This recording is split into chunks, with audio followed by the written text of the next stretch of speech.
कौतूहल जगाता है। कलयुग का अंत कब होगा और उस समय क्या होगा? हम जानेंगे कि भगवान विष्णु कब और किस रूप में अवतार लेंगे, उनका जन्म कहाँ होगा, उनका नाम क्या होगा और उनके साथ कौन कौन इस महान मिशन में शामिल होगा। यह वीडियो आपके लिए बहुत खास है क्योंकि यह न केवल आपके ज्ञान को बढ़ाएगी बल्कि आपको धर्म और सत्य के मार्ग पर और दृढ़ करेगी। तो दोस्तों, अंत तक बने रहिए और चलिए शुरू करते हैं। सबसे पहले जय श्री राम। हम भगवान श्री राम और भगवान विष्णु से प्रार्थना करते हैं कि आपके जीवन में सुख, शांति और समृद्धि बनी रहे। अगर आपने अभी तक हमारे चैनल को सब्सक्राइब नहीं किया है तो कृपया अभी सब्सक्राइब करें और बेल आइकन दबाएं ताकि हमारी हर नई वीडियो आप तक पहुंचे। तो चलिए अब इस रोचक यात्रा की शुरुआत करते हैं। सनातन धर्म में समय को 4 युगों में विभाजित किया गया है: सतयुग, त्रेता युग, द्वापर युग और कल युग। इनमें से कलयुग वह युग है जिसमें हम अब भी जी रहे हैं। यह युग सभी युगों में सबसे अधिक पापी और चुनौतीपूर्ण माना जाता है। लेकिन दोस्तों, क्या आप जानते हैं कि कलयुग की अवधि कितनी लंबी है और इसका अंत कब होगा? दोस्तों, कलयुग को सभी युगों में सबसे कठिन इसलिए माना जाता है क्योंकि यहाँ अधर्म, पाप और अनैतिकता का बोलबाला होता है। जैसे जैसे कलयुग आगे बढ़ेगा, यह घोर कलयुग कासिन में बदल जाएगा। पुराणों में इस समय का वर्णन इतना भयावह है कि सुनकर रोंगटे खड़े हो जाते हैं। आइए जानते हैं कि घोर कलयुग में क्या क्या होगा। पुराणों के अनुसार घोर कलयुग में इंसानों की औसत आयु घटकर केवल 20 वर्ष अनु रह जाएगी। आज हम 20 साल के युवाओं को नई पीढ़ी कहते हैं, लेकिन उस समय 20 साल का व्यक्ति अपनी मृत्यु के करीब होगा।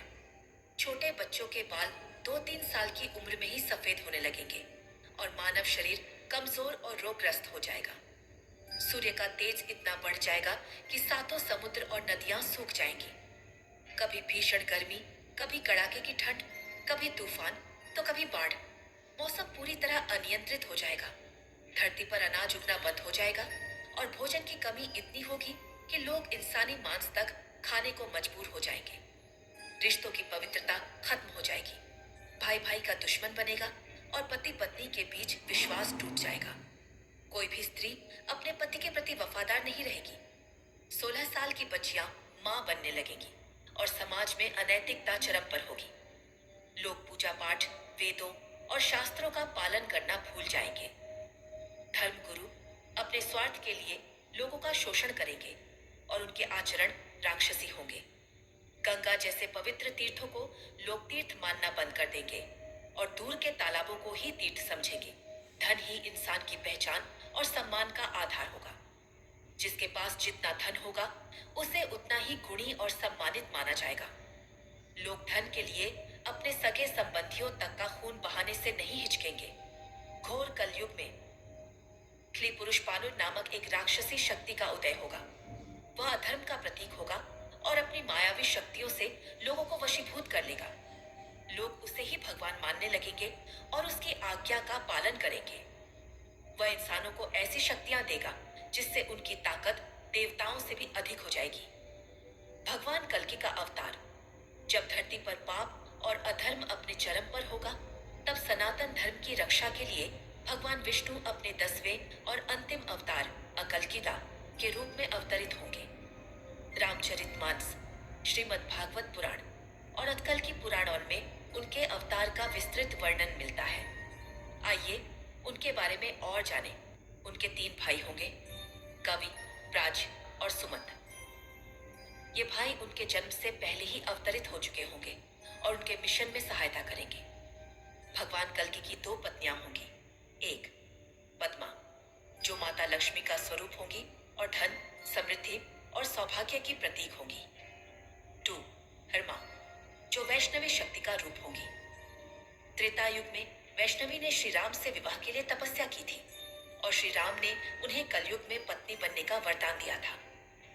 पुत्र, उनके 4 पुत्र होंगे, जय, विजय, मेघमाल और बलाहक। चाचा, वो हवाई वाली बस आ गई। ये पुत्र धर्म की स्थापना में महत्वपूर्ण भूमिका निभाएंगे। भगवान कल्कि एक तेजस्वी और शक्तिशाली योद्धा के रूप में प्रकट होंगे। उनका स्वरूप इतना भव्य होगा कि लोग के दर्शन मात्र से अभिभूत हो जाएंगे। देवदत्त, एक सफेद घोड़ा जो उनकी शक्ति, गति और धर्म के प्रतीक होगा। इस घोड़े पर सवार होकर वे पापियों का नाश करेंगे। उनके पास रत्नमरुति नामक एक दिव्य तलवार होगी जो अधर्म को काटने में सक्षम होगी। इसके अलावा वे अन्य दिव्य अस्त्र शस्त्रों से भी सुसज्जित होंगे। भगवान परशुराम, जो विष्णु के छठे अवतार हैं, आज भी महेंद्रगिरी पर्वत पर तपस्या में लीन है। वे भगवान कल्कि के गुरु होंगे। परशुराम जी उन्हें वेदों, शास्त्रों, युद्ध कौशल और धर्म का गहन ज्ञान देंगे। उनकी शिक्षाएं कल्कि को अधर्म के खिलाफ युद्ध में अजेय बनाएंगी। भगवान कल्कि अपने मिशन में अकेले नहीं होंगे। उनके साथ कई चिरंजीवी अमर पुरुष होंगे जो उनके साथ कलि पुरुष और उसके अनुयायियों का नाश करेंगे। आइए इन चिरंजीवियों के बारे में जानें। त्रेता युग के श्री राम भक्त हनुमान जी भगवान राम के वरदान के कारण आज भी धरती पर मौजूद हैं। वे कलयुग के अंत तक यहाँ रहेंगे। वे भगवान कल्कि के रूप में श्री राम के दर्शन करेंगे और कलि पुरुष का वध करने में उनकी सहायता करेंगे। उनके द्वारा श्री राम से प्राप्त वचन का कार्यकाल कलयुग के अंत में समाप्त होगा और वे भगवान शिव में समा जाएंगे। विष्णु के छठे अवतार परशुराम जी कल्कि के गुरु होंगे। वे उन्हें युद्ध कौशल और धर्म का मार्ग दिखाएंगे। उनकी शक्ति और तेज कल्कि को पापियों के खिलाफ युद्ध में अजेय बनाएगा। महाभारत के द्रोणाचार्य के पुत्र अश्वत्थामा भगवान शिव के वरदान से चिरंजीवी हैं। वे भगवान कल्कि के शिशु रूप के दर्शन के लिए भिक्षु वेश में आएंगे। वे भी कल्कि के मिशन में सहायता करेंगे। कृपाचार्य और वेद व्यास भी चिरंजीवी हैं। वे भगवान कल्कि के दर्शन करेंगे और उनके मिशन में योगदान देंगे।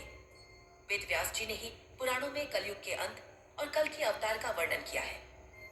दोस्तों, भगवान कल्कि के साथ साथ भगवान गणेश सिपाजी भी कलयुग के अंत में अवतार लेंगे। गणेश पुराण गीता के अनुसार वे धूम्रकेतु या सेनालिक शुभकर्णा मवेद के रूप में प्रकट होंगे। आइए उनके अवतार के बारे में जानें। गणेश जी 4 भुजाओं से युक्त होंगे और उनके शरीर से नीली ज्वालाएं निकलेंगी।